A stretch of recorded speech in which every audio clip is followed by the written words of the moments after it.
This old man came to his daughter-in-law to live a few more days. She said she was losing her teeth. She only eats a little bit of food every day. Then she went outside to show off. It turns out there's a cruel custom here. If a parent doesn't die at 60, the son will carry him to the mountain and throw him away. But what Granny didn't expect was, she was just 59 years old. Her daughter-in-law began to dislike her. Granny tried to start a fire, but her daughter-in-law snatched it away. Apparently she's no longer needed in this family. She went to grind beans again. Her daughter-in-law snatched her away again. She realized that her daughter-in-law was trying to drive her to the mountains.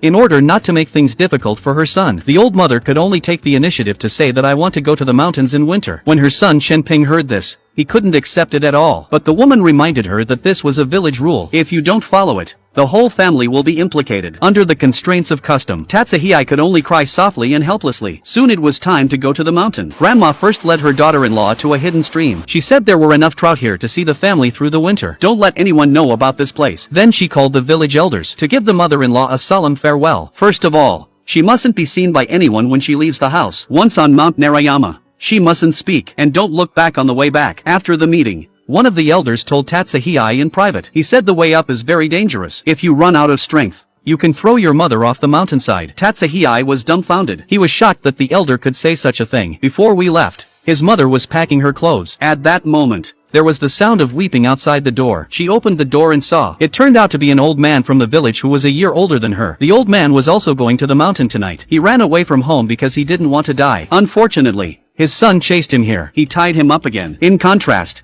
the old mother volunteered to go up the mountain. She asked her son to carry her in the middle of the night so she wouldn't run into anyone. When she reached the outskirts of the village, she looked back at the place where she had lived for 60 years. Although her heart was full of reluctance and nostalgia, but she patted her son. She asked her son to carry her up the hill.